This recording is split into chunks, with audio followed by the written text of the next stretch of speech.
Powered by the Inside the Birds podcast. Now, live from inside the Matt Black Kia Studios. It's Football at 4. Football at 4 is powered by the Inside the Birds podcast on this Happy Hour Friday. And of course, to do it with us now is Adam Caplan from InsideTheBirds.com.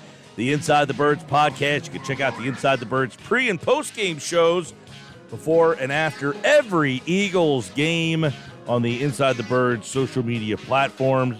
And, of course, right now on this Happy Hour Friday, we talk a little football on Football at 4. Adam Caplan is here from InsideTheBirds.com. Adam, what's up, man? Good to talk to you. Just got the Eagles' updated injury report. Landon Dickerson was limited today. I literally just released this information about 2 seconds ago. Everybody else is working, good to go. Jack Stoll will play. He's got an ankle injury, so they came out of last week's game other than Derek Barnett, which hurts their rotation. We certainly could touch on that right now. We talked a little bit earlier last week, or earlier this week. That's certainly something to be concerned about, how the rotation goes without Barnett. But other than that, they're healthy. The Vikings don't have any starters hurt. They've got 2 rookies. Lewis Seen, Mike, who's a first-round safety, who's a backup right now, and Andrew Booth would be their 4th corner. Both didn't play last week. They are optimistic they'll be able to go. And remember, tomorrow's the last day of practice because the game is on Monday night.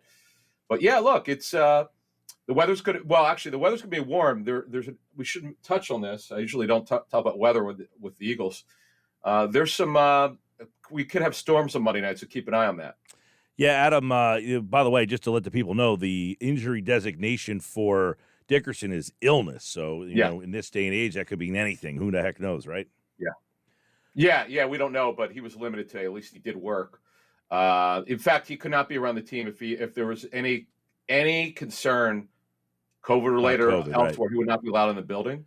So obviously, it's not that related because that would have been pretty clear that he would not be there today with that. Okay, let's get some matchups from Adam and the Eagles' offense and defense. I can't wait to hear kind of the thoughts here because you got Jalen Hurts against the Vikings secondary and linebackers. Hurts obviously 17 carries last week. His main target was A.J. Brown. So what are the Vikings secondary going to do to try to take away A.J. Brown and the linebackers to try to keep him from taking off? This is fascinating because last week, and I don't want to take much away from the Vikings, but you got to understand a couple things. The Vikings faced Aaron Rodgers, who was without both starting tackles, okay, right and left tackle. John Runyon Jr., one of their starting guards, got hurt with a concussion. He couldn't return. So for a lot of the game, we're down 3 offensive linemen. I mean, you should dominate, and they did. They did a very good job, and they were running a brand-new defense. Ed Donatel is the D coordinator who worked with Vic Fangio for 10 years. So he's running his version of Fangio's defense, playing a lot of quarters coverage. He doesn't do everything that Fangio does, but he does a lot of it. I'm told by someone who actually worked with Vic, who knows what the D coordinator now, Donatel's doing.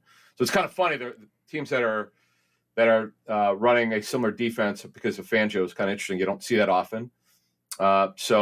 Look, they're not a team that's going to play a lot of man coverage, a little bit, but you'll see some matchup zone. The Eagles do matchup zone. And the key here will be, we talked about this on today's show, will the Vikings double A.J. Brown? I think you have to. You cannot let A.J. Brown or any great receiver just beat you. You'd rather the secondary or third guys beat you. If it's going to happen, it's going to happen. But you can't let A.J. Brown just run rampant.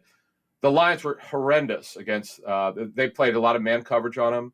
One-on-one matchups, Amari Oruwariye did not cover him well. Brown ran right through him, and he even when he wasn't running through him, he ran away from him. So they're going to have to do something to kind of slow him down. And I would expect that to happen, Mike. I expect them to try to double him. But you know what? The other thing is the Eagles must protect better. If Dallas Goedert wants to be a star of the season, they got to let him out in pass routes more. They had to block more. You saw the Lions, Mike, brought it from beginning to end. They did not stop coming after Hurts. That's why he ran so much. So they gotta figure out a way to protect better, and I'm sure that they will. Now that they have this bad tape together, Jeff Stalin, maybe one of the top 3 offensive line coaches in the league, will figure it out and make sure that 34 front that Donatel's running with the Vikings. And by the way, they have not run They have not run a 34 front probably for 40 years. Like that's my friend Paul Allen, the voice of the Vikings, and I were trying to figure that out. We don't know when. It's because they've been a 43 front for decades, so it's going to be interesting to see how they do in this matchup. All right, the running backs. Miles Sanders had a big game, almost 100 yards, and, of course, Hurts is an extension of that. Get the Vikings front seven here. How are they going to try to bottle up Miles? And you wonder if the Eagles say, okay, Miles almost had 100. Let's give him the ball more. Yeah, look, he looked great. I liked the usage. They didn't overwork him in his first game back for being out for more than 4 weeks, coming back from hamstring injury. We know about it. We know about his issues with hamstrings, soreness and strains and so forth. Now the question would be: so they ran 3 running backs in that game. Will they continue to do this? I don't see why they wouldn't. Boston Scott is a guy that could give you what we call 4-minute offense closer carries. We saw that last week. Sanders could do some of that. Gainwell is really good in short yardage, which is something that nobody knew. We saw this at the goal line last year. We saw this in training camp, but he also had a good game. I think they'll work all 3 in. Sanders is clearly the guy. Now, the question is in the pass game, because they've got good coverage linebackers and former Eagle Jordan Hicks, and, of course, Eric Kendricks, Michael's younger brother. How will they, will the Eagles try to even get them out in pass routes? Sanders caught the ball well last week on his few opportunities. To me, it's more about the receivers and Goddard. I want to see Goddard get the ball more. That has to happen because he's in a matchup nightmare going down the seam. Why was it that he didn't get the ball more? Did they do something, or was it just the way the game flow went and Brown was open? You had to block a lot. That was our understanding. Remember, they actually dressed. Tungi was signed off actually elevated for the game, and that was a big reason why they came in knowing or thinking like A, they thought they could run the ball well, but B, pass protection could be challenging. It's week 1, and boy was it. And also, by the way, Jack Stoll blocked very well in that game against the Lions. They had a couple issues which we talked about on Inside the Birds with a couple of their linemen. Adam Caplan, Football at 4. Next up, the Eagles wide receivers. Well, last week there was only one. It was A.J. Brown. Yeah. And how do you get the other guys involved against this secondary? Mike, the thing is the Vikings, they're good at safety. They're not good at corner, but they're probably below average there. They have names, but they're just not very good there. This is an area, if you could protect, you could absolutely have success. In fact, it wouldn't shock me if Quez Watkins, I'm saying he's going to have a great game, but they took a shot play with him. He's their most explosive receiver. They got the 3. Devontae Smith's got to get the ball, by the way. That was absurd last week. I get it. Brown, you keep milking it. I remember Joe Banner, the Eagles former president, telling me that he never had an issue with Ertz getting the ball so much because he kept moving the football. But you want more explosive plays. If you could get them, though, Brown averaged over 15 yards per catch. Let's see Quez Watkins get a deep ball. Let's see. Boy, what a beautiful ball that Hurts threw down the right sideline, A.J. Brown. And it's funny, could Will Harris mug him more? And he ran right through him. It was great. And that is the hand fighting that you see with receivers and defensive backs, particularly corners, where they leverage. And that was just a phenomenal job. Great throw, great dime by Hurts. And I want to see more of that, the downfield throwing. Tight ends, you mentioned Goddard against the linebackers and defensive fronts here. Got to try to get Goddard more involved in the pass game. Yeah, and that's what we expect to see. I'm not saying 7 or 8 catches, but it's got to be more than the 3. Now, the nice thing is the receiver screens worked wonderfully. Came inches away from scoring, but he should not have to block as much. They kind of know what they're getting. The Vikings are very big up front. Zadarius Smith is a really big outside linebacker. He's played in the 34 his entire career. He's there because of the scheme. And Danielle Hunter's a stand-up linebacker now, but he's played with his hand out for his entire career. He's really explosive. They're really long. They're big up front. And they're powerful, but the thing is, they don't. In this 34 scheme, you win with disguise, movement from the back end, and you want to make the quarterback hold the football. Like Aaron Rodgers really held the ball long because nobody could get open. He's a very inexperienced receiver group, and this Eagles group is way better than the Packers. All right, by the way, real quick, Eagles offensive line against the Vikings front seven. I thought the line took a little while to settle into that game. Once they did, they kind of took control, but it took them a little bit. Yeah. How's the matchup this week? Yeah, again, they'll be okay. They blocked well for the run game, obviously, but for the pass defense was bad. And there were just a couple leakages. We outlined, we put this on our Wednesday morning show about a couple guys who struggled. So make sure you listen to that if you haven't listened to it on every platform. But look, Now we'll see what the weather looks like with storms predicted. Now, of course, that could change. Hopefully that will, because it's going to be in the 80s on Monday. I don't see this as a super high-scoring game. The game went – I predicted it would go over the total in Detroit. Indoors here, this game's outdoors. We got to see how the Vikings play now. This is their first road game with this coaching staff. Cousins is a very aggressive thrower. The Eagles are way better to match up against him now than they were last year at this time, where he had one good corner. Now you got two good outside corners. Bradbury did a good job for the most part last week. And now the other thing is, as we transfer to the other side of the football, Mike, I would expect them to play much better defense and play with much better discipline. And they've got to make Cousins hold on the ball more. They've got to disguise more.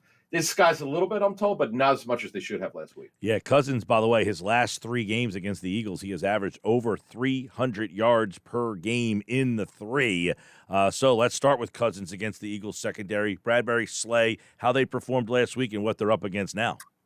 Yeah, to me, Mike, if you don't get heat on Cousins, he'll carve you up because he's a super aggressive thrower. He's kind of fearless. He doesn't turn the ball over like he used to. You know, we'd always count on, if you're watching the Vikings or when he was with Washington, a couple bonehead plays a game. He doesn't do that anymore. And obviously, Justin Jefferson, they've got to have a plan for him. Teams don't like to double, but you got to double this guy. You cannot let him run free. He's ridiculous. He's an unbelievable route runner, silky smooth. You don't worry about Adam Thielen. He's a possession receiver. Irv Smith, I remember his dad, Irv Sr., former Dolphins and Saints tight end.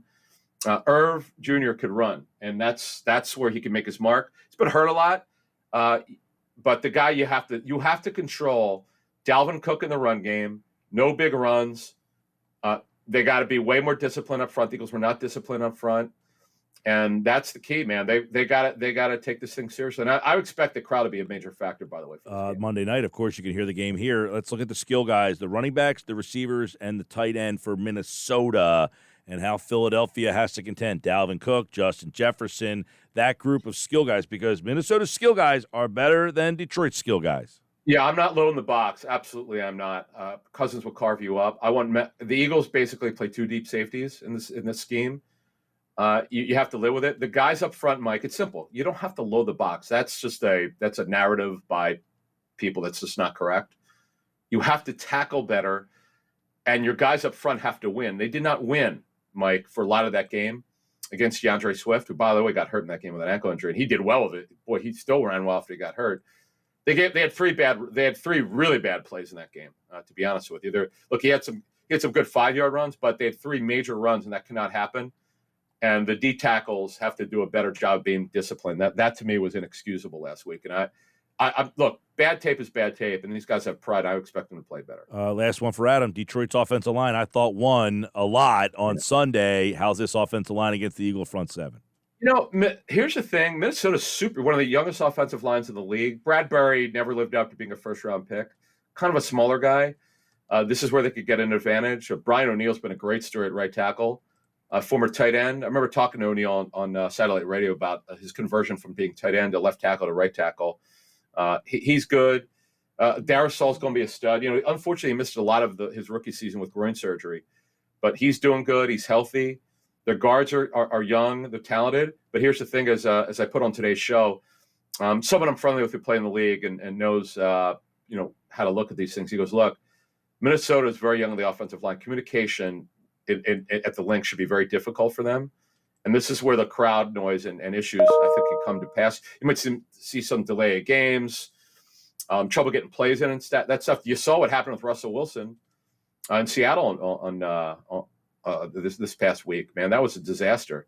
Too many delay of games, and he's a veteran quarterback. So I would expect the crowd to be maybe the difference in this game. All right, Adam Caplan, InsideTheBirds.com, the Inside the Birds podcast, pregame show and postgame show Monday on all the Inside the Birds platforms. So make sure you check that out. Adam, Jeff, and the guys, the crew. Trey on the postgame show was excellent the other game 1. So check that out after the Eagles and the Vikings. Late night for you on Monday, Adam. Oh, yeah, by the way, Trey will fill in for Greg Cosell. He'll do our pre and post, and he and Avant will work with us, obviously, in the pregame. So that'll be absolutely awesome. We have so much new stuff, and don't forget about our new Patreon page and subscriber base. It's phenomenal. We're doing chats every Wednesday. Very small fee. We had a great turnout for our first chat on Wednesday. We're chatting every Wednesday. at 8 o'clock with me going to half an hour. And once we get over 100 people doing this chat, we'll probably go an hour. And Jeff and I are going to do a lot of stuff for this. So this is a little bit of extra, completely different from what we're doing from our free stuff. Our free stuff will always remain free. We're not going to charge. We don't do that. What's free is going to stay free. But we're giving a lot of extra content. So check us out, patreon.com/InsideTheBirds for that. Okay, Adam Caplan and the crew, Football at 4. Jeff's got the Monday slot, and he'll give us thoughts on the Eagles and the Vikings. Thank you, Adam. Thanks, man. Good breakdown there, as you heard from Adam Caplan, what he is looking for in the game on Monday, those matchups, and how they're all going to go down.